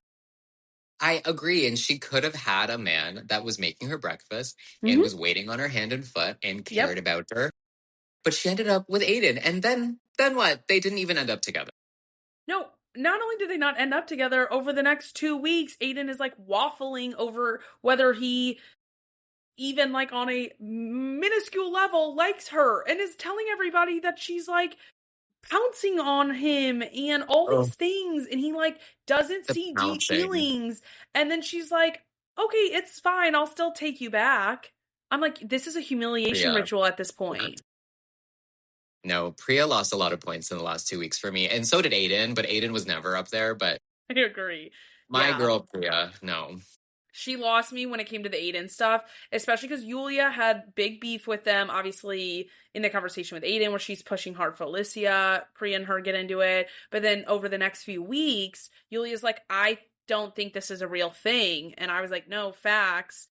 And Priya like had a meltdown over it. And I was like, girl, you have to be able to admit that this is at some level just a friendship couple compared to everybody else. Like, this is nothing. Yeah, it's hard to hear the truth sometimes, and I get that. I don't want to hear the truth all the time. Yeah. most of the time, actually, I don't want to hear the truth, but that was the truth, girl. I'm sorry. And to be honest, to be really mean, I agree with Yulia that they were in a couple to stay on the show. And to be Yeah. honest, I'm not mad at them for it. By No, me that neither. stage, I would also do the same thing. Let's just ride for each other. But I think the audience appreciates more when you're just honest about it rather than pretending you're anything. Totally. So it's like, let's have some more. Let's make it lighter. Like, don't cry over the boy anymore. Just like, We're done. just Like, get it's to the end. okay. Let's have fun. Love Island should be fun. Correct. Like, lay out in the sun, have some kikis with your friend, partner, your friend. Like, you're an OG. We expect you to be here at this point. Nobody is mad that you're here. People are just mad that you're lying while you're here. Yeah. People see right through what you're doing. Yes. Well, we get a dumping. Alicia and Jordan go. And then we get a crazy dumping where the Islanders have to decide who's going to go after, like, least favorite boy, least favorite girl. And they're really waffling between sending Mika and Samraj home. And they said that they would go home. Like, they were fine to go home. They know they're in the bottom. They're a couple. They'll figure it out. Or between Finley and Martha. But if Finley goes, Ellie, who is safe, is like, I'm leaving too. So half the people won't vote in this vote. And then you just have Ellie literally in the middle of this whole group sobbing her entire makeup off. And they choose to send Finley and Martha home. How did you feel about that vote? It's tough for me because I liked Ellie so much, but by that time, I did not like Finley at all. Agreed. I just found the way that Finley was moving was just, it wasn't for me. I think Finley needed to go. I also feel like we saw his dark side. And at the same time, I feel like Mika and Samraj were on the up, like a very slight up. Yeah. They were at least like moving forward in the relationship. They were on a positive path, whereas Finley and Ellie were going down. And like, did Martha really have a connection? No. True. Like, Martha had to go. Like, Martha needed to go. And unfortunately, Finley was tied with her. So true. Because it's not like they're going to send Martha and like Samraj home. It's like you're going to keep a secure couple in. I just would have loved to see Finley pretend to win Ellie back because I don't believe in Finley, but like I think he would have done it for the show, which is like so sad for Ellie's sake. But it would have been more entertaining for me to have Finley and Ellie. I just don't need to hear his laugh ever again, but he 100% would have done it just for the show. And again, nothing wrong with that. We've said it before, nothing wrong with that. Yeah. But yeah, I didn't love him, so I was fine to see him go. I did not like seeing Ellie leave, though. Yeah. Well, we get Family Day, and like that's kind of mid compared to the US version. But then we get, after that, Ethan gets dumped because officially Aiden and Priya recouple. Can I say two things about Family Day, actually? Yes, absolutely. Ethan's mom looked at Priya and said, I don't like how you treated my son. And you know what? If someone's mother said that to me, I would just leave. I would pack my things and I would leave. Okay, but she was right, though. Like, she was right. She was right. Ethan and Priya had a conversation about, like, you know, stopping things. And 5 seconds later, Priya's like, Aiden, let's go to the hideaway. Rude. Yeah. Rude. Okay. And the second thing is Aiden and Jasmine's sister. Right. Bella, I think is her name. That was weird as hell. After they leave, Kevin, Jasmine, Aiden are sitting together, and Aiden goes, well, your sister is pretty cute. Are you actually for real right now? Yes, and this is before the Ethan dumping. So it's like, you don't want Priya. You don't want her. You want Jasmine's sister more than you want Priya, and that's sad. Yes. And the fact that, like, those three are kikiing about Aiden flirting with the sister, even if it's just some, like, banter flirting, like, that's what's happening. And they don't really tell Priya, I think, until after the recoupling with Ethan, where it's like, she should have chosen Ethan. She knew she should have chosen Ethan. She doesn't. And she, like, puts herself in a hole of, like, not actually, like, ever even having potential to leave this experience with someone she would love. And Aiden's playing in her face. Aiden is messy as hell, and this is where I'm going to tell you who he reminds me of. He is Messy Mitch, just not as annoying. Oh, yes. Yeah. And Messy Mitch is hotter, I'll say. Oh, I disagree. Oh. Mitch, I think it's like who he was turned me off so bad. Okay. Aiden is messy as hell, but like I found it more entertaining to watch. Mitch just, I feel like, destroyed the entire villa, and it was just like not fun. Okay, that's fair. He wasn't as bad of a person, but I do think he was hotter. And that's where I stand. But I do like, when you said that earlier, I was like, who is she going to compare him to? But no, Yeah. that makes so much sense. The impact on the villa, they had a very similar impact. Aiden's is worse because he had the like relationship with Kevin to truly destroy him and Jazz constantly. And he does. Like he creates clear fractures in their relationship every single time. Mm-hmm. Yeah. Again, no more brothers. No more brothers. No more. You could actually, you know what I could do? I could do a brother and a sister because like they wouldn't have this type of dynamic. And the sister would keep the brother in check. Yes, I would love that. But Ethan goes home after family day, and then we go into week 7, and the public dumps a couple. It is Priya and Aiden. No shocker. Shocker. Like, just admit you're a friendship couple. We already all knew it. Then we get the returning Islanders to come back and do their vote. I love that the UK does this. I love that the previous Islanders get a say. I don't think US can do this because they have such a long flight to get to their villa, but it is so fun to have the Islanders come in and just roast these people alive. I agree. I love it. I love it so much. And I love, like, there's so many people I forgot were there. And I like that they got to see the season as it played out. Same. They have so much more and to the go online conversations, like they reference that Tommy Stagg has like a girlfriend that he broke up with 2 weeks before coming into the villa, and it is like, whoa, because that information kind of came to light during the weird podcast challenge that they had with Maya Jama. But no, didn't he originally say they broke up 6 months ago or a few months ago, and then all of a sudden it was 2 weeks? Like, why are we lying? Then, yeah, it wasn't like heavily shown on our screens, their conversations, but he told Yasmin that they broke up in December, which I'm sure happened. But then you get back together, or you like are still hooking up with this woman, and then he like cleanly cut it off 2 weeks before coming to Love Island. Which says that you're serious into casting, and now you're like, oh, let me ditch this woman.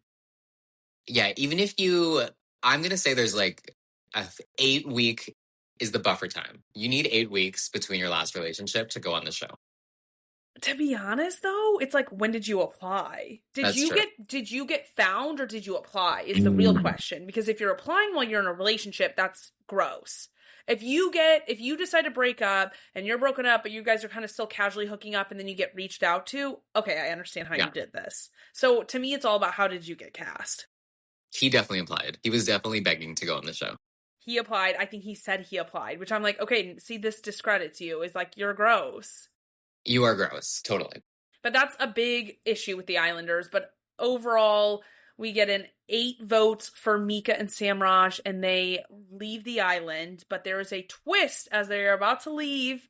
They get to choose another couple to dump, and they choose Tommy and Yasmin. What did you think about this last minute twist? Okay, I was shaking in my boots because when they were doing the little cliffhanger deliberation, they were talking about how they didn't like fully see Julia and Lorenzo. And in my head, I was like, are they going to dump the frontrunners right before the finale? Like, would they do that? That would be crazy. And I don't know why I convinced myself they were going to do that. So then I was like, okay, who's going to win? Like, I'm so not excited. By this point, I was like, I don't fucking care about any of these actual couples. Like, I don't believe in really any of them. Yeah, totally. Like, I did like this twist, though.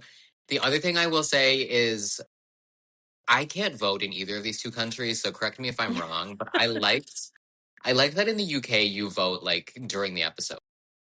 Yes, during the finale, or during the you don't know who the top 3 are until the episode airs, and then you vote for like 10 minutes. They are actively voting while the episode is airing. I'm not sure when voting opens, but they get to at least vote up until they do a live finale, whereas US is a pre-recorded finale, which is frustrating. So in the US, you get to vote before the episode airs. And then it's just like locked in. Yeah, and for this, we picked up with the final couple being dumped. So yeah, I don't think I guess there's no way. Like, they could have had voting live up until the live finale. And I appreciate that, because then you get to see the final dates. You get to see everything up until... They don't do final dates, though, in UK. Did I make up that they went on final dates? You absolutely did. I think I made that up, for sure. That is one pro of the US pre-doing it. But also, sometimes those dates are kind of boring. Let's be honest. That's true. That's true. And, like, you can tell which ones are budget and which ones they, like, put a lot of effort. And also, like, US finale was, like, 3 hours long, which I didn't know that it was until my friends and I started watching it. And I was like, I'm tired of this, Grandpa. And it's like... I'm tired of this. And why did Anaya and Carl get that beautiful date?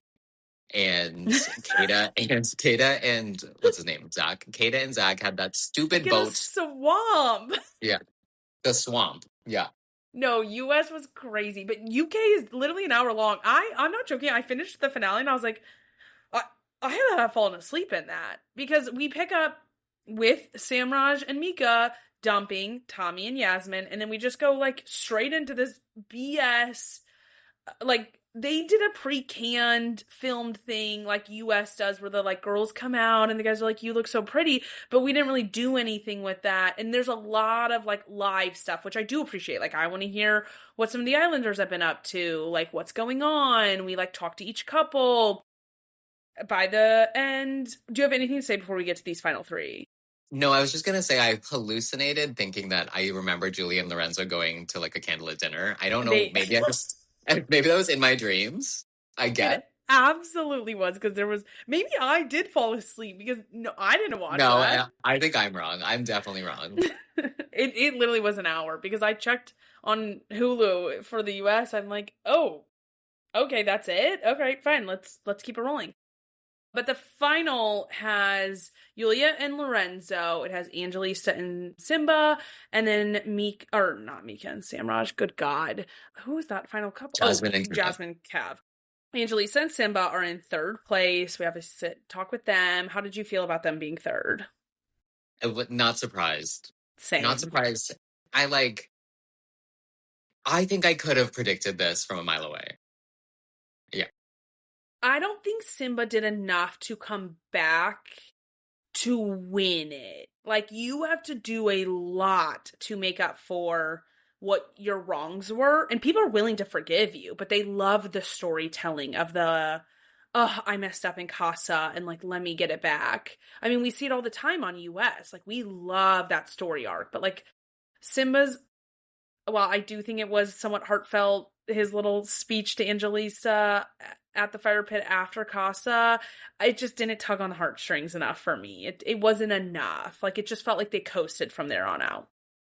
I agree. And did they say I love you to each other before the finale? I think I remember that. I think so. I think all of these couples, minus Yulia and Lorenzo, I think Jasmine and Cav, Angelista, Simba, Yasmin and Tommy, Mika and Samraj were all saying I love you at this point. Yeah, this is why I would never say I love you with inside of the villa. Like, you need to know what it's like in real life before you say I love you. Like, that gives me red flags about you as a person. It is. This is so embarrassing to admit. It's like the summer camp vibe where you're, like, in this perfect environment and you think you are, but, like, I've been in this. Like, when I studied abroad, you, like, live in this, like, fantasy world and you're in love with your life, not necessarily that person. And so I think that's where that comes from. And then you think, like, oh, this is a box I have to check because, like, other people are doing it. So I see how they all get there, but this, to me, it never means real love. It means, do you know what you are right now? Life we're living. What?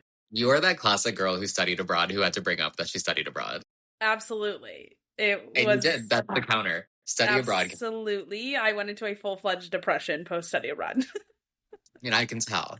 And I said I loved a boy abroad. And did we really talk after? No. No, we did not. I talked to him for a year, but that's it. But, like, this is the world they're living in. It's like a fake world where it's like, yeah, I'm sure you love him in this world. And it was probably just a 7-hour flight to go see him again. Mine was shorter, thank God. Thank God. Thank God.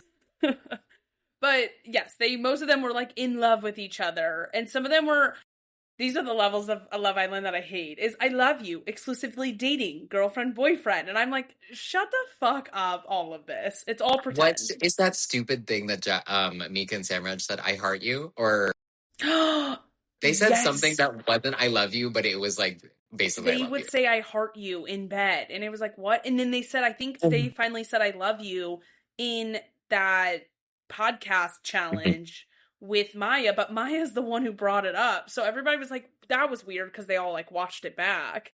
It was forced.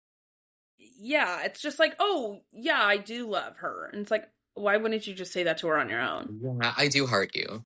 I heart you so much. Ew. But then we get Jasmine and Cav in second, which I was not surprised. I knew Lorenzo was gonna win. A, because I watched it late, and B, that was how we were trending. But I was surprised to see that Jasmine and Cav only got like 30% of the votes. I expected Julie and Lorenzo to get 80% of the votes. I thought that Jazz and Cav would get way more from Angelisa and Simba's amount because they got like 20%. True. Okay, yeah. They did like, what is that called? Staged voting or like rounds of voting where you could vote again, right? Could you? I don't know how the UK voting works. I'm pretty sure you voted for the three, and then after Julie and Lorenzo and Jasmine and Kevin were the top two, they did another round of voting where you could only vote for those two. Shut up. I don't think I hallucinated that part. I don't think you did either. I didn't pay attention to how the voting works. But No. I mean, the US made it super fucking weird this year too, where you had to like vote and then vote in the right order. You like voted for four people for the final four couple for them. And the first person you clicked like had a weighted vote to it. Like, what are we doing? Why are we making this complicated? Is this the vote SAT? Yes, like just vote for your favorite couple. Why don't we just make it simple? Nobody has reading comprehension anymore. Like, we are dumb people. At least America is for America's voting. UK, maybe you guys are smart still. Like, maybe. Why are we doing all these things? I didn't know that. Damn. I'm pretty sure. I think I got that right. But either way, I was shocked to see how the vote split out. But Jasmine and Cav, obviously, second place. Yulia and Lorenzo, number one. How do you feel by the end of this season? It's hard for me to quantify because I love Lorenzo so much. Yeah. And I can admit, I am an object in Lorenzo's world. And I can admit that, I'm happy that he won. Yeah. He can afford so many Ferrero Rochers now because of the 50,000 pounds. Do I think that they are going to make it very far? No, not at all. But do I think any of these couples are? No, also not at all. Yeah. So I am feeling different. I do think it was better in comparison to the US season. And when there's such a bad season of US going on, it's almost like I had to think this was a good season. But in the grand scheme of UK, it was not good. I agree with that. I think also a bad UK season is a mid-US season. Yeah. Like, US bad is way worse because I was still entertained. Like, the middle of this show, I was like, this is everything. I'm obsessed. Post Casa is like when it just started to like slowly fall off for me. And I did not want to keep up with it every day. I was like, I'll catch up whenever I catch up. And then I like just was following it on social. And then I like kind of forced myself to watch the end. Yeah, it hit its peak from like weeks 2 to 5. Agreed. And then it fell off. Especially because Love Island US was also done. So then it's like, I don't even have something bad to compare it to anymore. I know. Wait, I forgot to circle back on the movie night and the Grafties. Let's talk about those because that stirred up some stuff. I love both. Okay, these two challenges need to come back every year. Yes. Love Island last year didn't have movie night and they never have the Grafties. And I genuinely felt the miss. Movie night is what I look forward to every single summer. Every summer. Where do I even start? I do think that Priya was the victim of most of movie night. Absolutely. Like, that was a humiliation ritual. Poor girl. And she watched these people she considers to be her friends talk badly about her or talk about using her or call her an ick or say, oh, well, Priya's just going to bring him back. So then, like, I have more guys to look at. Like, I felt so bad for her. But at the same time, she kind of did it to herself. I know. I'm like, those people were mean to you. Absolutely. But like, then she keeps those people in her company and are her besties. And I'm like, no, they don't respect you. Like, Totally. she constantly surrounds herself with, especially the guys, who do not give a shit about her. And it's so blatantly obvious. It's so obvious, but she can't help herself. And you know what? It's okay because she's pretty.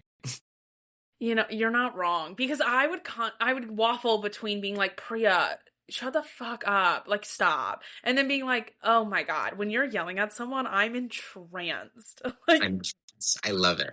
I like loved Yulia's like upfrontness, but when she would beef with Priya, that was my dream. I was like, hell yeah, because I like how Priya looks. I think she's gorgeous. I think she's so in the wrong, and I like how Yulia fights. Like, I think she is so good at it that I'm like, this is kind of my dream scenario. It's beautiful women yelling at each other. It's housewives.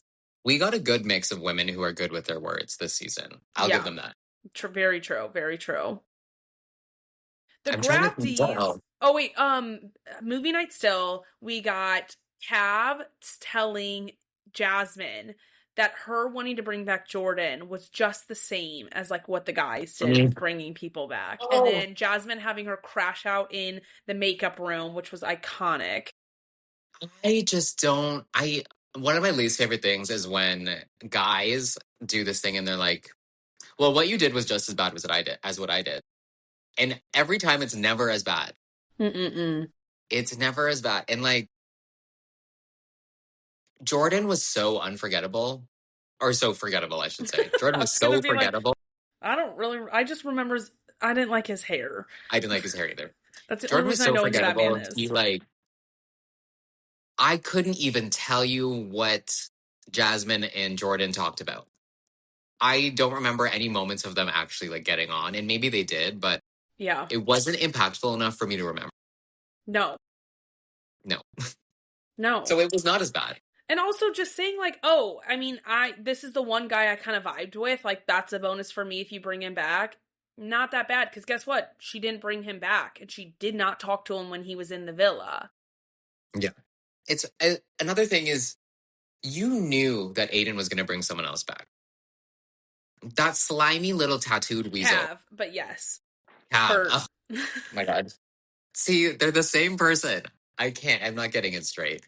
You knew that slimy little not tattooed weasel was going to bring someone back. Yes. And also her comment was after she saw Cav kissing Charlene in that photo challenge. So I feel like nuance exists where it's like, yeah, I'm fucking pissed at you. I'm going to stand my ground and I'm going to not couple up with someone. But if you fuck me over and you want to be with that girl, there's my side door. Like, God forbid we have a side door here.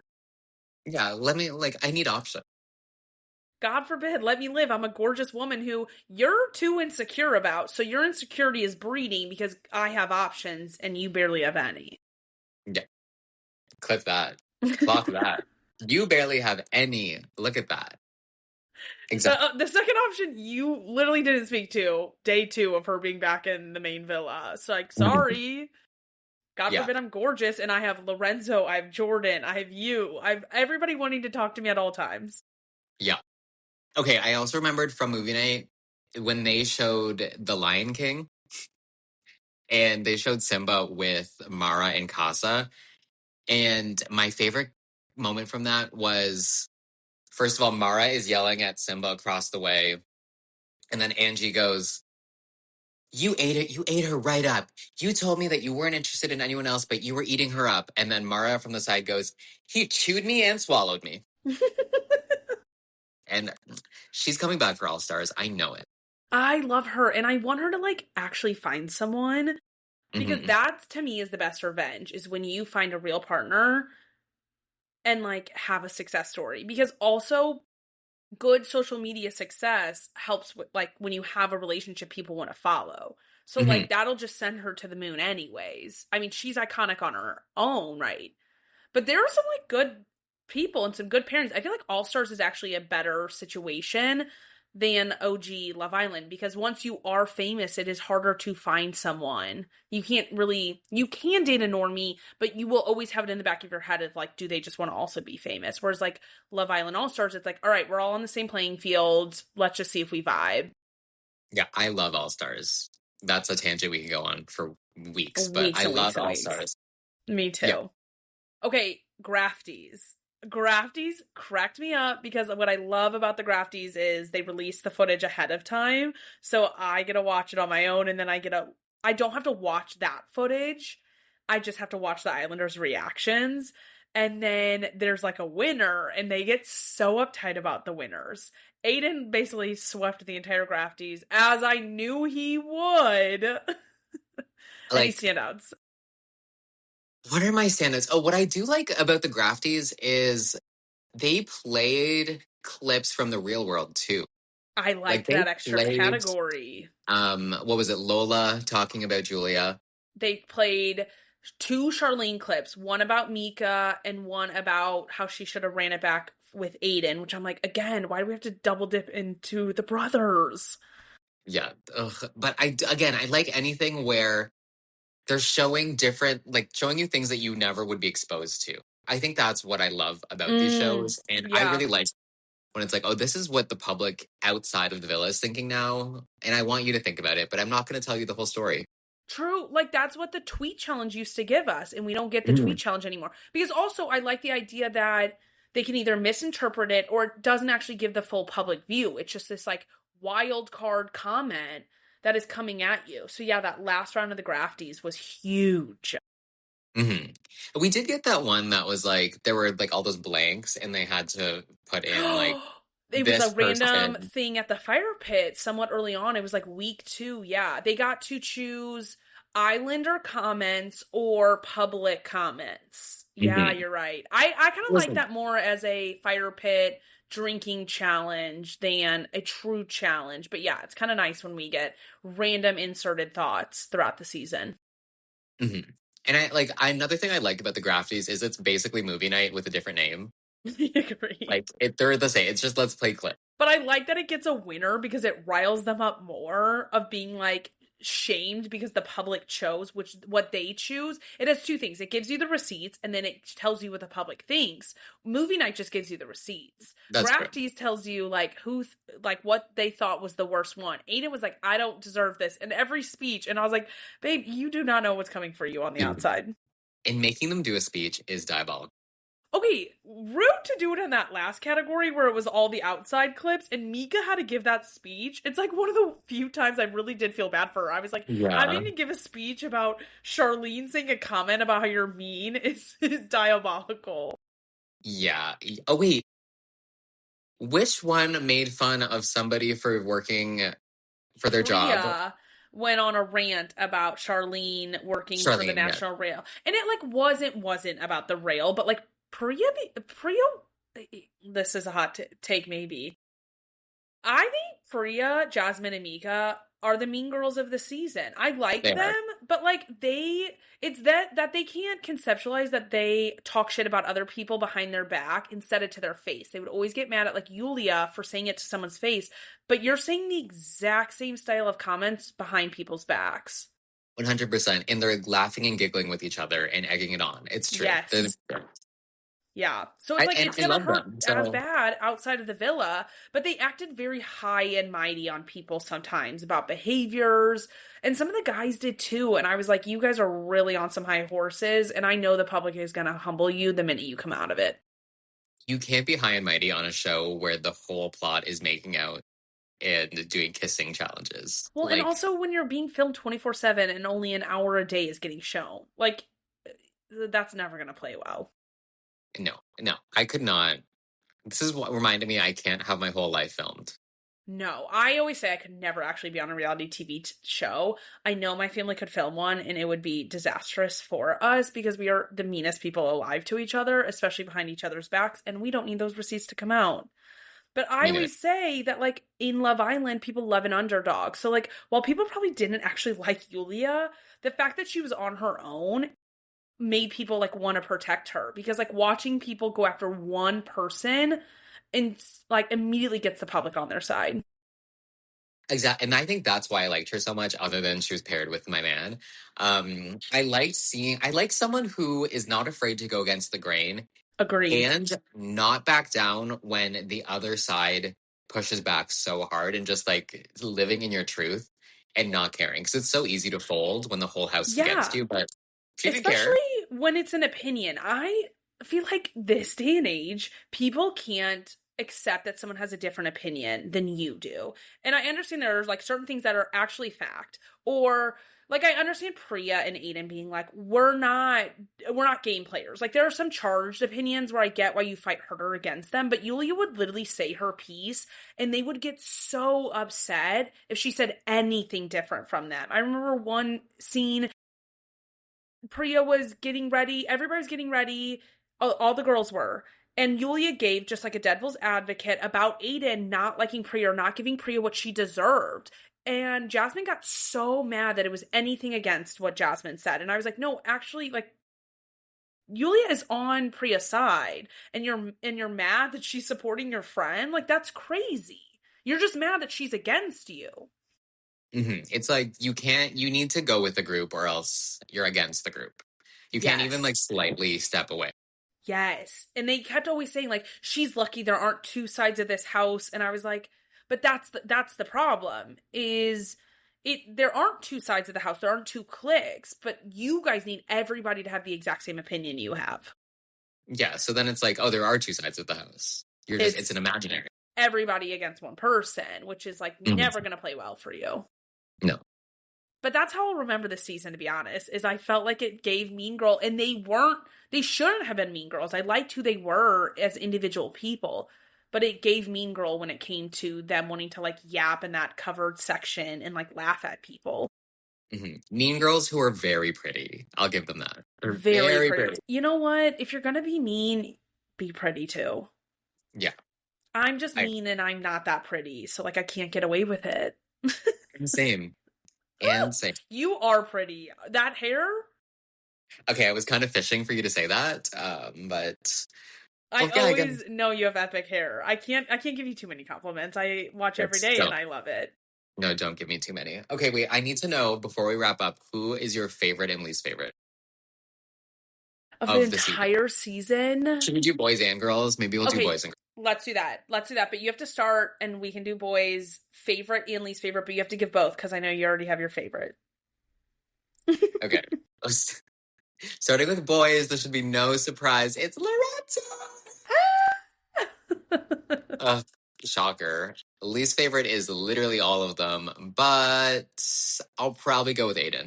Good choice. He just was giving little boy energy from the moment at the fire pit where Maya Jama had to tell him to shut the F up and sit the F down. He was doing it way before that, but he was, but that was the moment where he fully reached the levels of hell. Yeah, I agree. Where it's like, we can't even make excuses for you anymore. Yeah.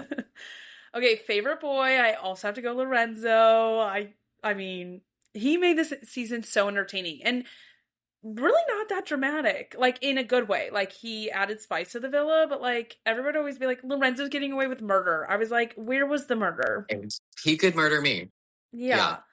Least favorite boy, I have to go Finley because I'm so disappointed in him. Like, honestly, it wasn't even entertaining. At least Simba's was entertaining. I'm shocked that of all of them you picked him. He definitely is down there. It ruined. That is when I feel like the downfall of the season was starting, and I was wrap it up. Wrap it up. I'm done here. We had Casa, and I was pissed off at that. And then, Finley, you're gonna go do that? Like, I'm done here. Like, men are disappointing. I did not predict that to be your answer. Really? Who do you think I was gonna pick? You were going to pick Aiden. I thought you were going to pick Aiden too. Aiden is truly my hatred of the season, but at least I enjoyed hating him, if that makes sense. Okay. Like, I enjoy a villain that I can be entertained by, and he gave me that. And if you hadn't picked him, I probably would have picked him, but got to be a little different.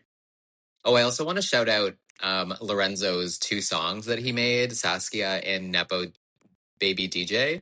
What? Have you never... Oh, Meredith. This is what I'm saying. I'm so offline with these contestants. Do you watch Unseen Bits? No, I don't. Okay, I don't normally for just like regular life, but I did with these people because they were so funny. And Lorenzo wrote 2 songs. I'm going to send you them after this. Lorenzo wrote 2 songs with the Villa and they filmed 2 music videos. Shut the fuck up. Saskia and Nepo Baby DJ. I'm going to send both of them to you and you're going to love both of them. Okay, I feel like Love Island, all of them, are really missing an opportunity on social media to have them film more content, like TikTok trends, like all this bullshit. They have so much time in their day. They have phones. You don't even have to really give them details. All you have to do is give them like one inspo video and they'll make it happen. Well, I actually just want to say I think they do make a lot of content, but you just aren't seeing it. Oh, maybe that's true. Not to call you out, but you also, did say you don't check their Instagram. It's clearly not making it to my algorithm though, too. And I got a lot of like Love Island UK stuff. I'm not getting it from Love Island, the official Instagram. Okay, I'm going to send it to you and it's going to go into your algorithm now. I cannot wait. I'm so excited. Whoa! Don't make me watch unseen bits though. So like if there's anything else I need, won't. just send it my way. Okay, I won't. Because we get it. Do you get it delayed too? Like the drops? Or do you watch it on those streaming services? I probably shouldn't say this, but I watch it on an illegal website. Love. No, I have in the past. When they don't overlap so much because they started on a day apart this year, if I can actually watch it up to date and I'm never behind, I will watch it on illegal streaming services. But because I had to catch up anyways, it's like I'll just continually be delayed. Like it's fine.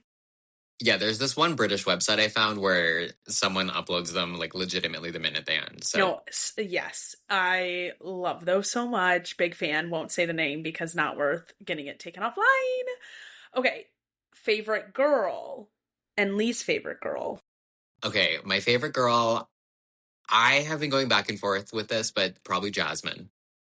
Okay. She is everything that I want to be as a person. I want that fire. When I'm telling someone off, I think that I'm telling them off like her, and I'm really and I don't perform in the way that she performs. She is everything that I want to be. I totally understand that. Because I feel like she is so authentically herself. Even if I'm like, baby girl, choose a different man. Cav is not for you. I'm like, I respect your hustle for it, though. Like, every step of the way, how she handled things, I loved it. Yeah, same. Okay, and my least favorite, this shouldn't be a surprise, but Lola. Lola really let me down. She fell on the wrong sword. And she just was like, she came off as a Julia hater, and couldn't even back up any of her opinions other than I just don't like Julia. And which that's fine if she was just like, I don't like you and that's it. But to me, Lola acted like she was above it. Mm-hmm. And I think she really thought the public was going to back her. And now she's so deep into this hole, she can't get herself out. Yeah, totally. And the public didn't back you, girl. Sorry to say it. No, because I didn't even like Julia until Lola really started going against her is what really changed I didn't have an opinion on Julia until that stuff started happening. And I was like, no, I see what she's saying and I see why she has that opinion. And I agree, you guys can agree to disagree. But to me, when people asked Julia, Lola would get mad. And it's like, well, somebody asked her. It naturally came up. Or it's not that crazy to have opinions in this house. No, didn't you know you're not allowed to have opinions in this house? You're allowed to have opinions if they match ours. Yeah, totally. That's the name of the game. And that's my bad. 100%. How could you not know that? I fully agree with the Jasmine stan. I'm going to... This is going to be a hot take. Jasmine would be my number one, but I'm going to pick somebody different as well because I cannot have us have the same liked, both men and women. Yasmin really did it for me all season consistently. I would pick Ellie, but she really disappointed me in the end. Didn't like how she went out. If she would have stayed, would have been my number one. But Yasmin, consistent girly the entire time. On every take, I never was upset with her. I feel like she rode the middle in a good way of being friends with everybody, supporting Julia whenever things would get bad with her. I feel like she was a girl's girl. Can I maybe taint your view of Yasmin for 2 seconds? Because I know you're not on the socials with them. Yes, absolutely tainted. This is all alleged, but allegedly she runs a pyramid scheme. No. Like one of those like multi-level marketing, like shut up. Like that's her real day job? Yeah. Interesting. I obviously use the subreddit for Love Island UK, and like As it's a big should. topic on it. Okay, things I need to send you after this are the Reddit thread and the music videos. And Sean's TikTok. Forget those, because they touched on it at the finale, and he did that like weird bird thing that I think I got the gist. Don't ruin my algorithm with that, please. Okay, I'll send you the other 3 though.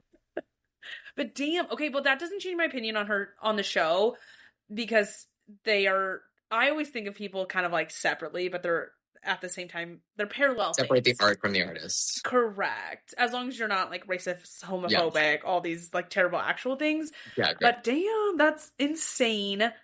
And then my least favorite girl, I also didn't like Lola, but to be honest, she didn't affect my life that much.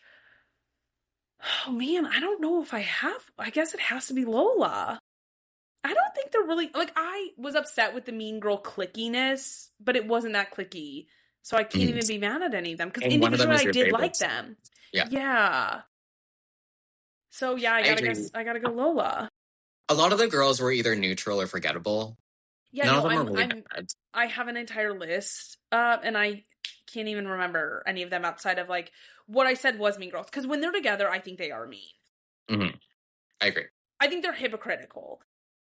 But they didn't ruin the show for me. I'm just like, girl, remember who you have been in close quarters. Like, let's just remember. But yeah, I think it's Lola. They didn't show us anything positive about her. No, not, and they knew what they were doing. And talk about an I love you where I really don't believe it. Like 2 weeks in, never happening. No. Not even if I'm studying abroad. No. In no world are you saying I love you in 2 weeks. But yeah, that was Love Island season 13. That was Love Island 13. Anything else before we wrap it up? No, honestly, I was sad that my 2 Love Islands were over, but I have so much free time.